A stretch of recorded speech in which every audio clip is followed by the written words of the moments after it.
Best of luck prime minister Sheikh Hasina, God bless you and take care. এই পুরা ওয়ার্ল্ডে 100 বছরও হাসিনার মতো একটা নেতা জন্ম হয় না।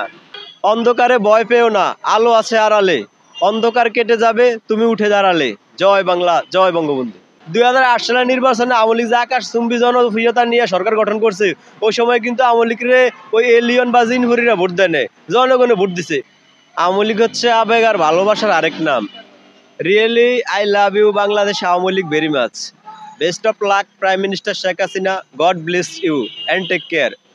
Most of the people of our country like this Prime Minister Sheikh Hasina because she is a real leader of Bangladesh and she is very talented and honesty. I am a really Rishka puller, but I like this Prime Minister Sheikh Hasina at my favorite political party of Bangladesh Awami League. যদি তুমি ভয় পাও তবে তুমি শেষ, যদি তুমি রুখে দাঁড়াও তবে তুমি বাংলাদেশ। আপনার এই যে বর্তমানে অন্যান্য অনেক সংগঠনই আছে আওয়ামী লীগ নিয়ে টোল করে, মনে হয় আওয়ামী লীগ কোনো রাজপথে দাঁড়ানোর মতো কোনো অবস্থা তৈরি হইব না বা আওয়ামী লীগ একটা দলই না। আমি হ্যাঁ করে কইতাম চাই, আপনারা সময়ের ব্যবধানে হয়তো সামনের লাইনে আছেন বা কথা কওয়ার মতো একটা ব্যালেন্স আছে আপনাকে, এমন একটা সময় থাকবো আপনার এই খুঁজা পাওয়া যাবে না। ঠিকই আওয়ামী লীগ এই দেশে রাজত্ব করবো, আওয়ামী লীগ এই দেশে লিড দিব। 2008 সালের নির্বাচনে আওয়ামী লীগ যে আকাশ চুম্বী জনপ্রিয়তা নিয়ে সরকার গঠন করছে, ওই সময় কিন্তু আওয়ামী লীগের ওই এলিয়ন বা জিনহুরিরা ভোট দেয় না, জনগণে ভোট দিছে। এখন সামনের নির্বাচন, আপনারা কেউ এরকম আসন ফায়া দেখান তো যে আপনার কেমন জনপ্রিয়তা আছে। আপনারা 5 বছর কেউ দেশ চালান, তারপরে দেখবেন আবার আওয়ামী লীগ কত আসন পায়, কত সংখ্যাগরিষ্ঠতা পায়, আওয়ামী লীগ আবার ক্ষমতায় নেয়।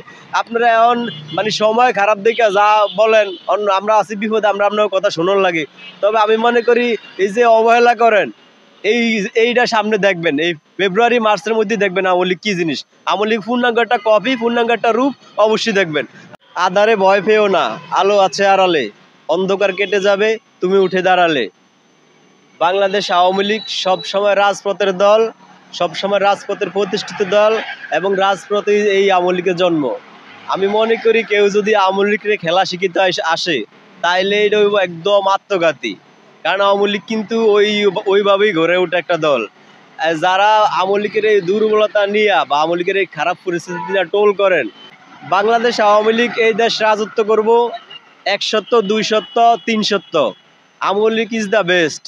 দেশ চালাইতে অন্যরকম একটা যোগ্যতা আর একটা দম লাগে, ওইটা শেখ হাসিনার আছে। এই জন্যই আমরা বলি যে হাসিনা মেড ইন জাপান।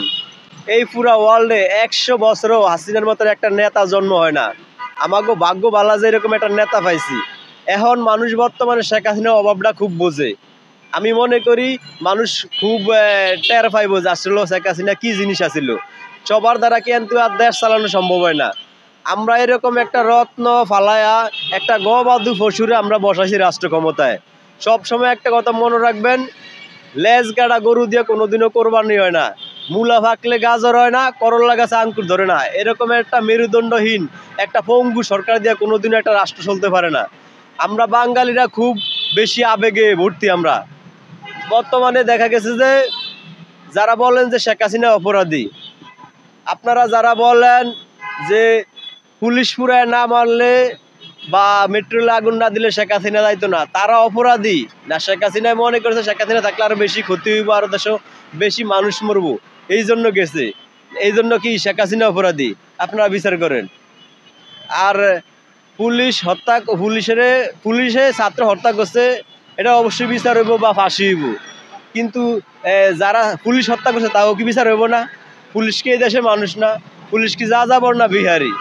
আপনারা যে সমস্ত কথা বলেন, আমার মনে হয় পুলিশ বললে ইন্নালিল্লাহ ভরা যাইব না। মানে এটা কেমন হাদিস আমি তো ভাই বুঝি না। মাঝে মাঝে আপনাদের রাজনীতি নিয়ে খুব একটা ভাবি। আমার মনে হয় ওই মহাশূন্যের গ্লাক্সিত এত বড় ঝামেলা নাই যতটা ঝামেলা বাংলাদেশের রাজনীতিতে আছে। এই দেশের মানুষ খুবই আবেগী। ওই লস অ্যাঞ্জেলাতে আগুন লাগছে, মানুষকে আল্লাহর গজব পড়ছে। আর সৌদি আরবে বন্যা হয়েছে, মানুষকে আল্লাহর এটা পরীক্ষা। আমি বুঝি না ভাই, আপনারা কোন আবেগ নিয়ে বসবাস করেন? পুলিশও এই দেশের জনগণ, ছাত্ররা এই দেশের জনগণ। একটা মার্ডারে ফাঁসিও আর একটা মার্ডারে ইন্নালিল্লাহ ফরজ যাইব না, এটা তো সবচেয়ে বড় বৈষম্য। জয় বাংলা, জয় বঙ্গবন্ধু।